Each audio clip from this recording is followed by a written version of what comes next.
The story you're about to hear was told to me in the strictest of confidence. Certain names, dates and locations have been changed to protect that confidence. Events that feature in this story may be part of the public record. If you believe you recognise any of the people, places or events that appear in this story, I ask you not to reveal any information publicly, out of respect for the subject's right to remain anonymous.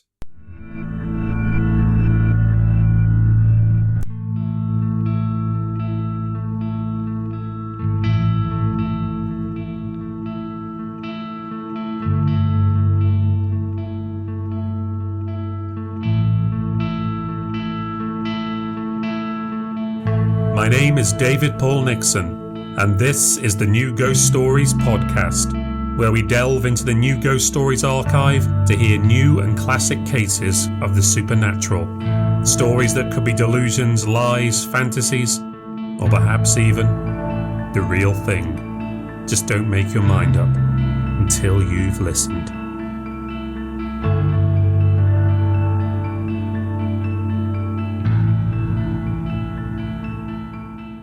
I rather hope that ghosts are not proof that there is life after death, because who would want the life of a ghost? To exist only in part, a literal shadow of your former self, stuck forever in a loop, performing the same actions over and over again, perhaps indefinitely, forever, obsessed over something that happened while you were alive. To be like a broken record, constantly repeating, never able to let the pain go, never able to move on, to just be trapped in the same place. It seems like an existence worse than death. There have been times in my life when I've been wronged, cheated, and felt myself burning up with righteous anger and resentment, where I've found myself involved in a conflict, the victim of an injustice I simply could not put right. And in the worst of these situations, one of the worst times in my life, I had to work hard to let it go and let myself move on, to accept that life is short and that I would lose even more by not allowing myself to let it go. But the way that we understand ghosts is that they're tethered to this world because of something they can't let go. Some tragedy, some great wrong, some desire for revenge. And because of that, they're trapped. And years, decades, perhaps even centuries may pass and they remain, walking the same path, performing the same actions, endlessly, sometimes seen, most of the time hidden, forgotten. Ghosts never seem to be lingering for positive reasons, rarely because of a great love or some great unfinished obsession. There are no great philosopher ghosts, rattling chains and passing through walls as they continue their unfinished work, defining the meaning of life and the universe. There are no great ghost composers, finishing the great symphony which they ran out of time to complete when they were alive. Ghosts are never doing anything productive. It's always the same great burning anger, bitterness, hatred that keeps them tied up here. I would rather pass into nothingness than be tethered. Keep a mindset where things, no matter how bad they get, only get to take up so much of my available time. Because life is too short, and I don't want to waste it. Try not to focus on how bad things are, but to always put things into perspective, prioritise what's valuable, and live a life focused on that, and not to waste it on other things. It's easy to say, it's not so easy to do, but the last thing I would want is to look back when I'm old and regret the amount of time I wasted on the things that didn't enrich my life. And if I get things right, don't expect to see me again after I die. I sincerely hope that when I'm gone, that I leave no ghost behind. This is New Ghost Stories case number 414, and it's called Travel Safely, and you can hear it in full, uninterrupted, after these messages. I admit I kind of enjoyed it when the kids didn't want to come with me to take the dog for a walk on the weekend. I could take a quiet, uninterrupted stroll to the park. I could let Monty off his lead, let him roam the woods and chuck a stick for him in peace. I could go sit at a table on the green and enjoy a quiet coffee, maybe an ice cream. Sometimes I'd read for a little bit and drag it out before having to make my way back home. On one early summer day, it was a Sunday afternoon, I think, I was walking along the main road on the way home. I hadn't put Monty back on his lead yet. Normally he's very well behaved and only walks a little in front of me. I was daydreaming and saw that he'd walked into the road and was sniffing at something in the gutter. I shouted at him, and he guiltily trotted back onto the pavement. Out of curiosity, I looked to see what he'd been sniffing at. To my surprise, I saw a set of car keys. Someone must have dropped them. The horror. Going to your car, finding your keys are gone, then searching frantically for them. Thinking about all the places you might have dropped them. You probably wouldn't think about finding them in some gutter. They must have slipped out of someone's bag. I picked them up. The keys had a Volvo logo on them, along with a clicker and the Liverpool FC keyring. I pointed the clicker up the street and down the street and at some of the cars parked nearby. None seemed to react to it. I had a go at knocking on the door of the house closest by and then the next one. I didn't get an answer from either.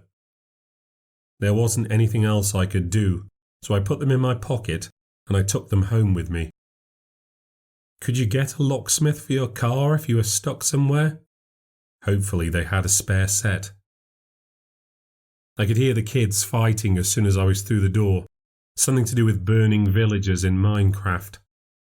My wife, Katja, had spent the morning baking. She bakes cakes as a side hustle and had made a small army of cupcakes for guests at a work event. "You've been a long time. I thought you were mowing the lawn this afternoon." I let Monty into the back garden and told her about the car keys. She looked at me with surprise. "Why did you bring them with you? If they go looking for them now, they won't be able to find them." "I couldn't just leave them there. Anybody could have taken them." "You're anybody, and you've taken them. How will that help?" I hadn't expected this. "Well, I thought I could hand them in somewhere, maybe to the police." "You should put them on Nextdoor." This is the social app where Katja finds out where all the local food markets are happening, as well as whose parcels have gone missing and where all the dangerous-looking youths hang out. She sent me an invite so I could join. I found a general chat and posted, "Hello, I found some car keys dropped in a gutter on Woodside Road. They're for a Volvo. If anyone has lost any keys in that area, let me know and I can arrange to get them back to you." Then I went outside to take the mower around the lawn. After I'd finished and cleared away the clippings, I went and checked my phone to see if anyone had responded. There was just one comment. Someone wrote that I should have left the keys where I found them, so whoever dropped them could find them. I put my phone on charge and went to drag Teddy away from the PlayStation to do his maths homework. Later I helped Katja box some of her cupcakes and prepared dinner as it was my turn to cook. There were no other comments or responses to my post, and no one ever came to claim the keys, so I just forgot about them. We were getting ready for our summer holiday. It was about a year later. It was literally the morning we were due to catch our flight. I had unfortunately to complete one more meeting with my line manager, Khalil, first thing in the morning. And Khalil never shuts up. There's no process he won't go through in excruciating detail. To prevent any delay, I'd stayed up late the night before to finish my packing and reassure Katja that I would definitely be ready on time. It was hard to stay awake while he was talking. Not that the noise in the house would have made it possible to sleep. I kept having to apologise for the shouting and stomping around in the background as Katja corralled the kids into getting ready. "Where is it you're going?" Khalil asked. "Aruba," I said. "Katja's sister and her husband went to Tenerife, so we had to outdo them." "Oh dude, that sounds amazing." "It had better be for what it's costing us." I heard Erica scream something at Katja and then slam her bedroom door. "Yes, I could do with getting on the way." "Sure, well, there's only one more thing I need to go over with you." And the bugger kept me on Teams for another 20 minutes.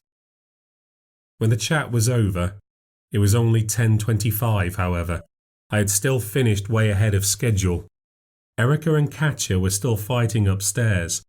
I crept slowly downstairs so no one would hear, and I put a pod in the espresso machine. I could do with a pick-me-up. We had to leave by 11 a.m. to arrive at the airport before 12:30 to catch our flight at 2:20, stopping off on the way at 11:30 to drop Monty off at the kennel. I picked up my phone to check the traffic while I waited for the machine to brew. Everything was looking fine. I could hear Katja coming down the stairs as I poured. "Do you only have the one adapter?" she said, holding up a plug with multiple protracting parts. "I think there's another one," I said. "Surely you have some." "I keep mine at my parents' where I need them." "Did you check the cupboard under the wardrobe?" "Yes, of course I did." "What about in your office, the big box where you have all the cables?" "I can have a look." There was an eruption from upstairs. "Mom!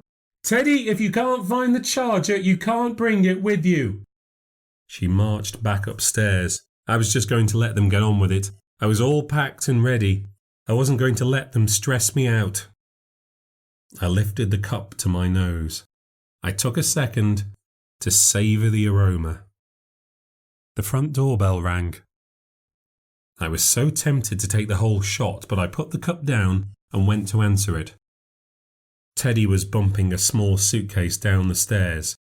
"Good work, Teddy," I said. "Almost there." I reached the end of the hall, pressed down on the latch, and pulled the door open. Maybe it was a rush of air from outside. I remember feeling a sudden chill, even though it was a bright and pleasant day. The man in the doorway seemed like he was dressed for the cold. He was wearing a thick padded coat with the hood pulled up over his head. But even with that, the whiteness of his pallor still stood out. He was an unusually tall man, thin-faced, with a straggly brown beard that made him look older than he probably was. It felt like there was a frog in my throat all of a sudden. I felt it a little hard to speak. I tried to say, "Hello, can I help you?" or something to that effect, but it came out a bit weird. We stood there staring at each other, and I didn't like him staring at me. He had small, piercing pupils. I felt like they were shooting sniper beams at me. "Keys," he said all of a sudden. "I'm sorry?" I said back to him. He swallowed and said slowly like a man with a stutter, "I lost my keys. I think you found my keys." It had been so long ago that I had no idea what he was talking about. "You'll have to excuse me, I don't—" "Keys!" he said bluntly. "You found my keys." The memory leapt back into gear. "Car keys?" "Yes, my keys." "Goodness, that was so long ago," I said. "I've come for my car keys." "Right, yes, okay," I said. "I suppose you'd better come in." He took his step into the doorway immediately, unexpectedly. I had to move awkwardly out of his way, and then ease my way around him to close the door. There wasn't much space in the hall. Now that we were stood on the same level, I realised just how tall he was. I'm no short man, but it felt like this man was towering over me. He seemed to cast a very long shadow. I was distracted by a sound. Not a loud sound, but a persistent one, a tapping. I looked down. His coat was dripping on the floor. It was like he'd been caught in a heavy downpour, and I was sure it hadn't rained all morning. I heard the pitter-patter of Monty's paws on the floor. He cheerfully approached the stranger with a light bark and his tongue hanging out. He stopped a few feet from him. His ears fell back. He withdrew his tongue and fled back to the living room. Car keys! I felt lost for words again. I was able to say, I think they're in the kitchen." before heading there a little briskly. We have a little basket that sits on a corner shelf where we keep our keys, for the shed, the back door and so on. I took the basket off the shelf and searched through them. The man walked slowly into the kitchen after me. It was quite obvious the keys weren't in the basket, but I checked each one anyway. I felt his presence intensely and felt obliged to make a show of effort. I could feel my heartbeat. I found it intensely uncomfortable being around him. I started looking through the envelopes we keep on that same shelf, a little desperately, in case somehow it might be hiding in or behind one of them. I checked the cutlery drawer, but knew it wouldn't be in there. I found myself tapping my fingers on the counter, trying to think of other possibilities. I was reluctant to look back at him. I did not like the way he stared at me. "You know," I said, facing the cabinets in front of me, "I'm not entirely sure where I put them." He didn't respond, so I let my head turn, giving him a sideways glance. He had pulled off his hood, making his pale face and sharp stare somehow even more intense. It's hard to describe exactly what it felt like when he looked at me. It gave me a low feeling, a dreadful feeling. He just kept staring. It made me want to stare at my feet, crawl somewhere and hide. I'll have a look around, and I'll be back in a moment." I walked past him to the stairs. "Have to get home," he said suddenly. "Sure," I said back to him. "Of course."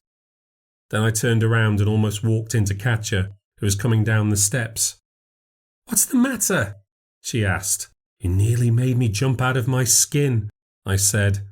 "Who's that?" she said quietly, looking over my shoulder. I ushered her into the living room and pushed the door to. "You remember last summer I found those keys?" "What keys?" "The keys I found while walking the dog." "I don't remember any keys. I put a post about them online, remember? Do you know where I put them?" "I don't remember any keys. I don't know what you're talking about." "Look, the man has come to pick up the keys that I found, but I can't find them now. I don't know where I put them." She shrugged her shoulders. "I don't know anything about any keys. I'm trying to get us ready for our holiday. Who is this person?" "I don't know. He just said he was here to get the keys." "If it was last year, why is he here now?" "I don't know. He just showed up." "Why are you sweating?" "Sweating?" I felt my brow. "I actually feel very cold." "You better not be getting sick, not before we get on that plane. I just want to find these keys and get rid of him." "I'm busy getting the kids ready," she said. "Teddy has lost his Fitbit charger, and Erica can't zip up her suitcase because she's packed too many outfits. Just tell him to come back. If he's waited all year, he can't be that desperate for them." I looked towards the door and then back at Katja. I wiped the sweat off my forehead. Katja rolled her eyes. "Fine, I will tell him." She pulled open the door. She approached the man with her arm outstretched, ready to shake his hand. "Hi, I'm Katja. What's your, On making eye contact with that bleak face, I saw her confidence quickly drain away. I saw her take her hand back. He remained still. "I'm sorry about this," she said, trying to recover, hands now placed in her pockets. Me and my family, we are actually getting ready to go on holiday today." "My name's Chris." "Yes, Chris, hello. I'm Katja.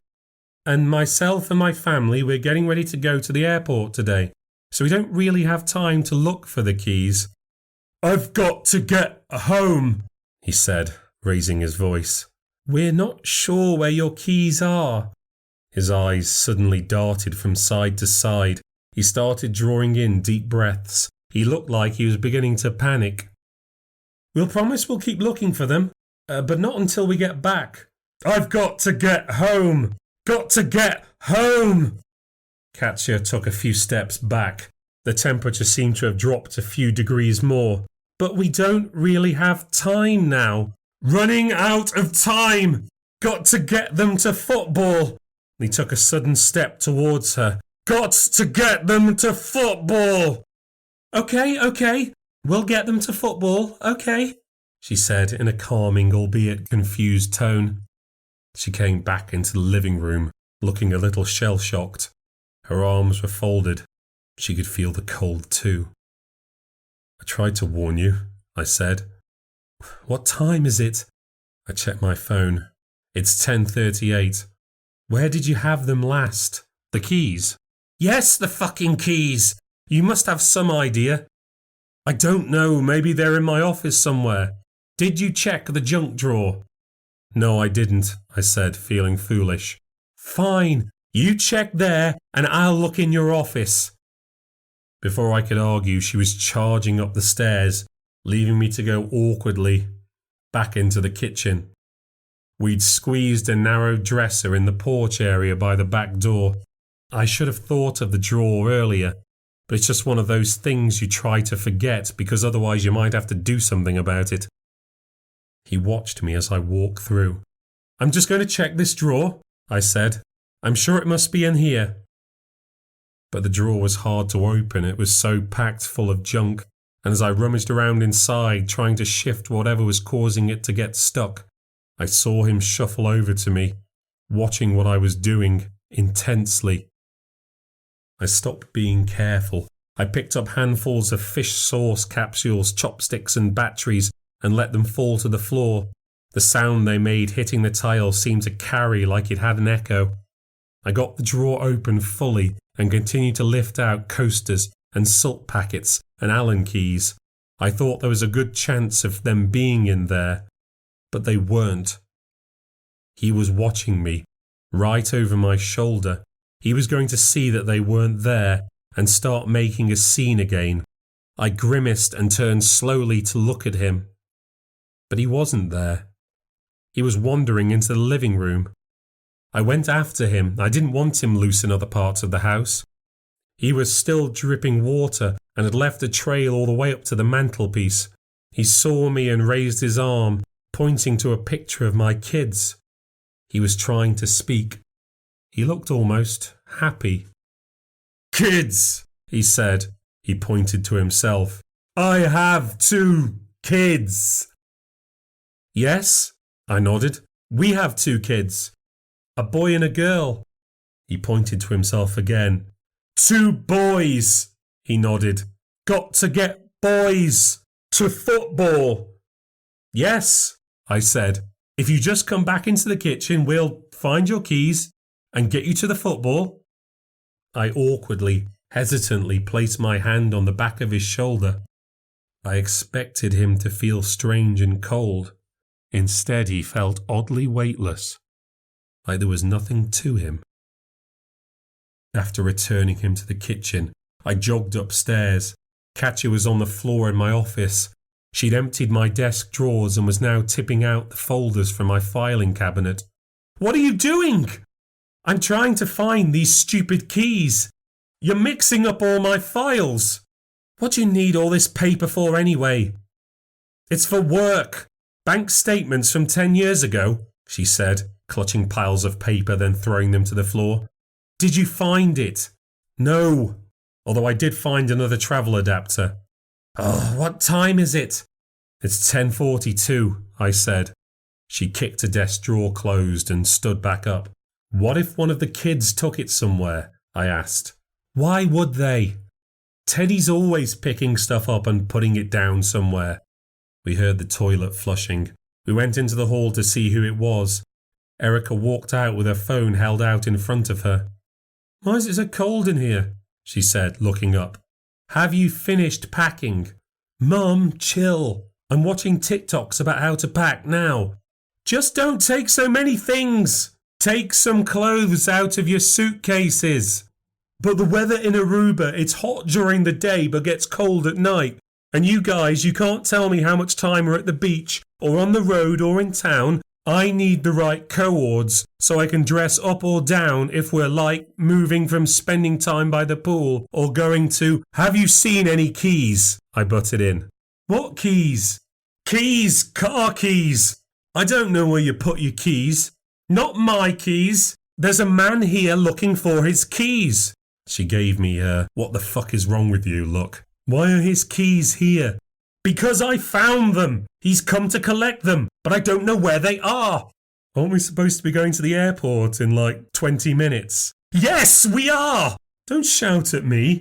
Erica, said Katya, butting in. We need to find the keys before we go. Teddy might have picked them up and taken them. I need you to go help him look through his room. I don't want to go through Teddy's stuff. Don't argue. Just go up there and do it. You mean before I finish packing? I need to know so I don't get it wrong and you start giving me more shit. Language, I snapped. First keys. Go and do it now, Katya commanded. Teddy, she shouted up the stairs. He's not upstairs, said Erica. Then where is he? I'd seen him take his case downstairs. Had he ever come back up again? You start, I'll go find him, I said. I went downstairs, and before I reached the last step, I saw Teddy sprint past the window. He was in the garden. I walked into the kitchen towards the back door. The man turned towards me. Still looking, I said. I'm sure they'll turn up. I closed the back door behind me. Teddy, who'd been jogging in a circle, changed course and sprinted towards me. What are you doing? I asked. It's supposed to be getting ready. I need to get my 10,000 steps before I get on the plane. Teddy was obsessed with fitness stats. Did you find your Fitbit charger? Mum said it was the same as Eric's hair curler charger, and she'd make her let me use it. Fine, but I need you to come inside and help me with something. But I've still got 3,000 steps to do. You can run around at the airport.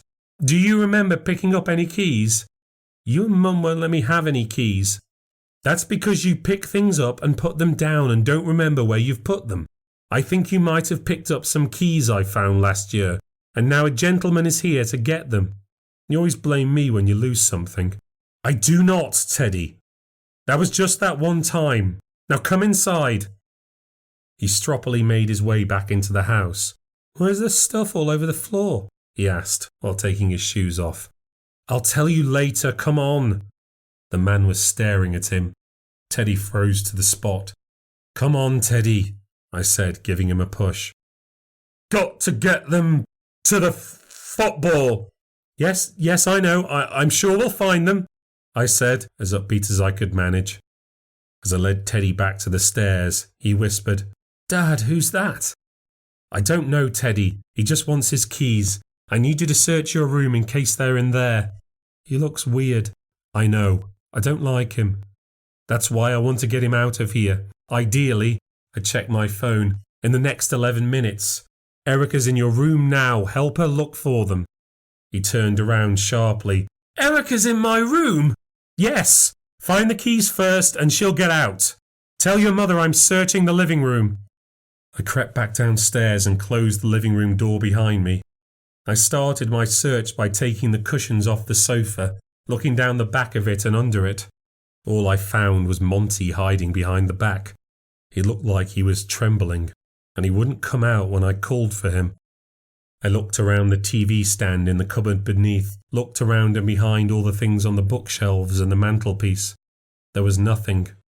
Where the hell could they be? I didn't remember picking them up or putting them anywhere. I literally hadn't seen them since the day I found them, I was sure of it. But they had to be somewhere. They wouldn't have been thrown away. If we kept looking, we'd find them. You can find a needle in a haystack, if you look for long enough. It was 10:51. We had 9 minutes. I could hear something from the kitchen. I opened the door a little to listen. The man was humming something. He had started to pace a little. He moved like a Victorian prisoner wearing leg irons. He looked like he might fall to bits. That's all we'd need. Stuck here waiting for an ambulance. The tune he was humming was familiar. I couldn't place it, but I knew I'd heard it before. I slipped back upstairs. Katya had finished searching in my office, and it looked like a bomb had gone off. I couldn't bear to look at it. It would take forever to sort it out. I could hear Erica and Teddy fighting on the second floor. I jogged up there and asked, Find anything? Erica spilt my Lego, cried Teddy. Mum said to look everywhere. But did you find anything? They're not here, sulked Teddy. Then search Erica's room. What? Said Erica. I'm going to throw your clothes everywhere, said Teddy, leaping over a pile of bricks and running into the hall. Erica chased after him while I headed to the master bedroom. Katya had been emptying out the wardrobes and searching all my coat, trouser and shirt pockets. Tell me you've found them. No sign, I said. She came right up to me. I have been planning this holiday for over 6 months. I'm searching just as hard as you are. Why did you bring those keys home in the first place? I was trying to do something nice. I was trying to do the right thing. Nice. You're always so nice. We've got 7 minutes left before we're supposed to be leaving. They're here somewhere, I said. Where else is there to look? Try the shed. You spend enough time in there hiding from the rest of us. Maybe it's there. I do not go there to hide, I mumbled as I walked out the room and headed back downstairs once again. I was starting to get worn out by those damn stairs. He was still humming his tune in the kitchen as I dashed through. Still looking, I said hurriedly. To football. Promised the new ball. I crossed the lawn and went into the shed. The idea that I'd try and spend time here. This was the most cramped and most cluttered space in the house. Only the attic was more full of junk than here. Oh God, what if we'd accidentally boxed it up with something we'd taken up to the attic?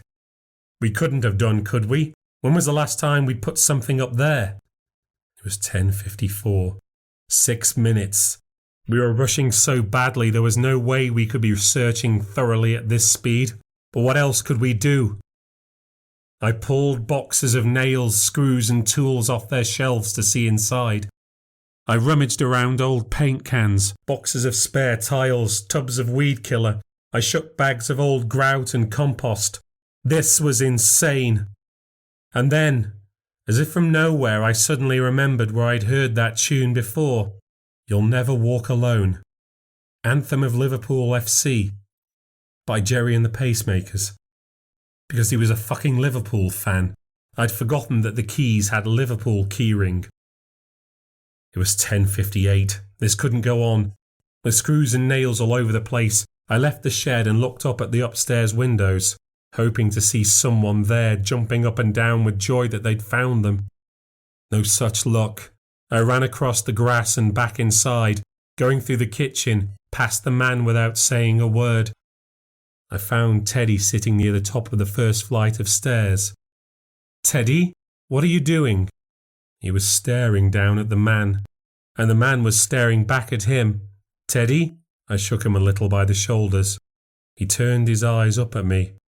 You're supposed to be looking for the keys. Dad, he said, leaning towards me, is that man dead?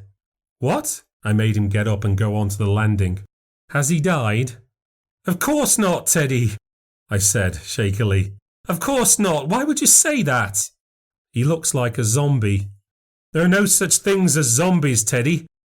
I could hear the lack of confidence in my own voice. We just need to give him his keys so he can go away, so we need to keep looking. Then up again to the next landing. My legs were aching. The detritus from hours of searching had spilled out of the rooms and across the hallway. I could already hear Katya swearing before I reached the bedroom. You haven't found it, have you? She said. I shook my head. She howled with frustration. What time is it? It's 11, said Erica, sitting on the floor in the hall. I've given us extra time to get there in case there's traffic, I said. We still have time.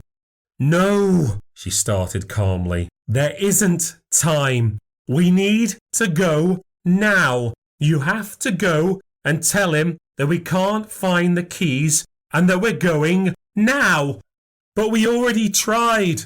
Try harder, losing the calm. I've earned this holiday. Just 2 weeks, once a year, to relax, to have a little bit of time where I'm not constantly having to pick up after everyone and organise everyone all the time. But what am I supposed to do? Put your foot down. Take control for once. Stop hiding. Stop being so damn nice. We're going on holiday. We shouldn't be flying anyway, said Erica. The carbon footprint from every flight is like, don't you fucking start that with me again, Katya screamed. I don't think he's going to leave, I said. But before she could yell at me, I relented. I'll try, okay? I'll try. I started to walk down the stairs. Everything was quiet now. All the frantic noise of scurrying about and searching had stopped. All I could hear was the creaking of every stair beneath me as I took each footstep. I could hear the family congregating on the top landing. They were getting ready to listen to what was about to happen. I felt like I was taking a long, slow walk towards a firing squad. His eyes locked onto mine immediately as I turned onto the final flight of stairs, as if somehow he'd been watching me the whole way down.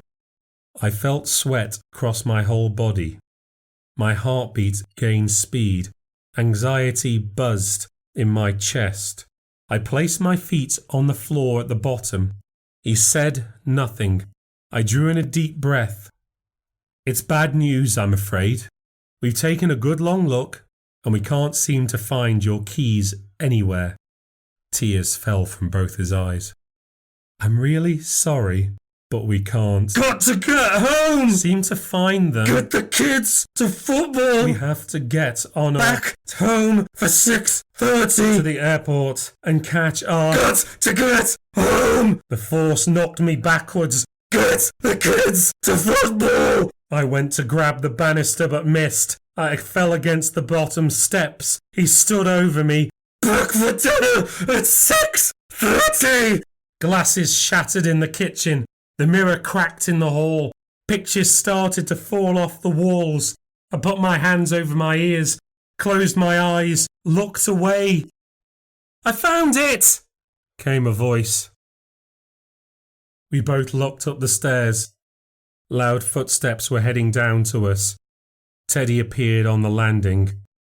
He had the keys in his hand and jogged to the bottom. I got to my feet, took the keys from him and handed them straight to the man. And he took them with both his hands cupped, like he was being handed something precious and delicate. Where did you find them? I asked Teddy. They'd fallen behind the toilet, he said. And it all fell into place.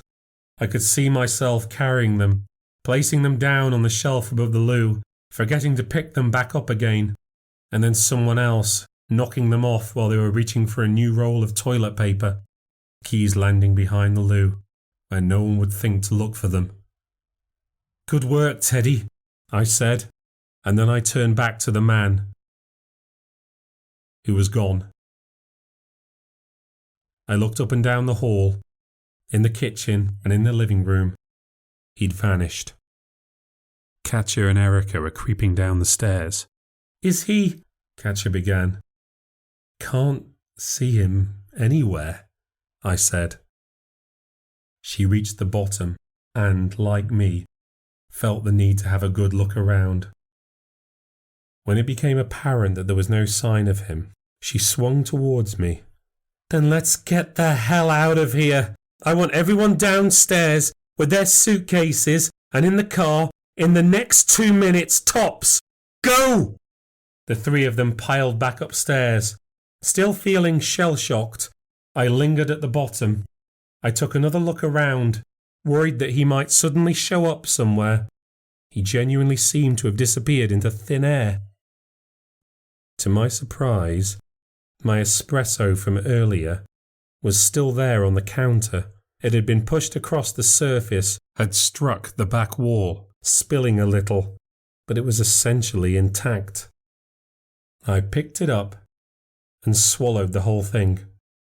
It was cold, but it put a little spark back into me, because I felt faint. I felt empty. I felt like I didn't have the strength to make it to the end of the road, never mind to the airport and beyond. The sound of a sudden bang made me jump.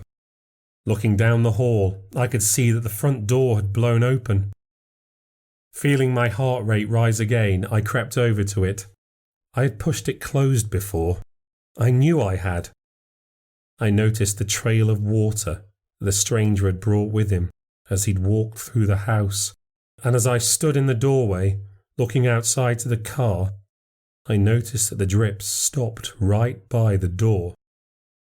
It was a clear, dry day outside. There were no signs of any water droplets past the front doorstep, and there were no drips on the whole path up to the house. I heard the sound of suitcase wheels clattering on the floor. "Get them to the car!" cried Katya. "Go! Go!" I put my cases in first thing. Erica's were loaded in, followed by Katya's with Teddy's on top. I then went into the living room and had to drag Monty out from behind the sofa by his collar. Once out, he made a runner for the front door. Erica caught him on the driveway, and we managed to get him into the car. With the three of them all waiting on the back seat, me and Katya stood in the kitchen. "Wi-Fi off?" "Yes." "Heating off?" "Yes." "Back door locked?" "Yes." The house looked like we'd been burgled the day after an earthquake. That aside, we were ready to go. "Let's get the hell out of here." She turned around and slipped on the wet floor. One knee went down against the tile with a crack that made me shudder. "Are you all right?" I cried, going to her. She tried to stand up. "I'm okay," she said in pain. "Let me help you." "No, just go, just go. I'll catch up." I ended up waiting for her in the car, watching uncomfortably as she struggled out the door, locked it behind her, and hobbled her way to the passenger side door. I realised I'd forgotten to pack the other adapter I'd found. I decided I'd just buy one at the airport. It was 11:11 when we pulled off. All things considered, it could have been much worse. The early signs were good.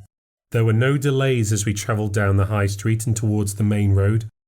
We didn't get caught behind any buses or stopped at any of the crossings. Things were calm, peaceful. I was feeling more and more confident that we'd make it.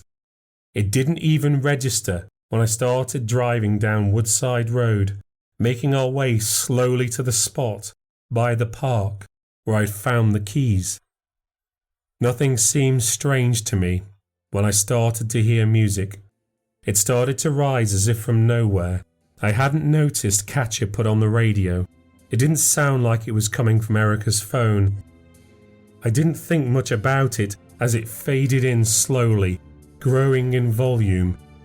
The weather seemed to take a turn. The sky seemed much darker.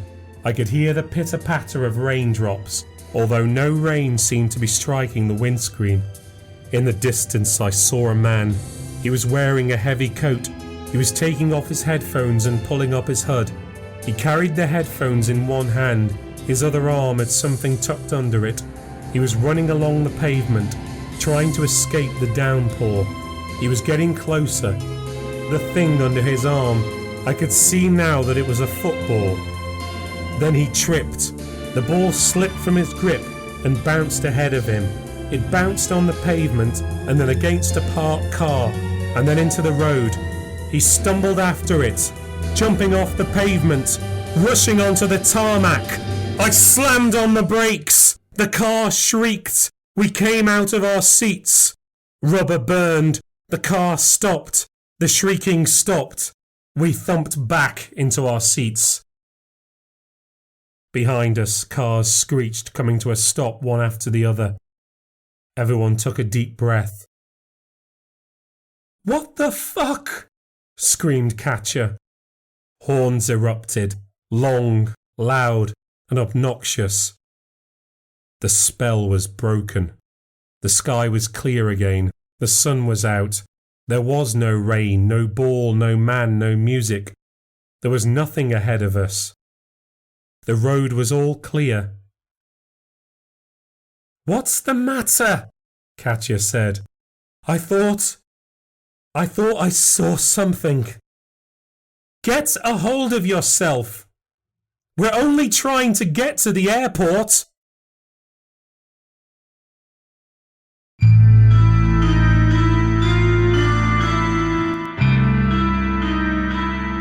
you for listening to the New Ghost Stories podcast. If you've enjoyed the podcast and want to support what I do, please like, comment, or leave a review on any platform, and subscribe to hear future releases. You can also support the show by becoming a patron and visiting patreon.com/newghoststories. The show is written and produced by me, David Paul Nixon. If you'd like to read more from me, visit my Substack, newghoststories.substack.com. And you can also find me on Instagram, Threads, Mastodon, Facebook, and the website formerly known as Twitter, @NewGhostStories. Next time on the New Ghost Stories podcast, in the end, we all come to dust.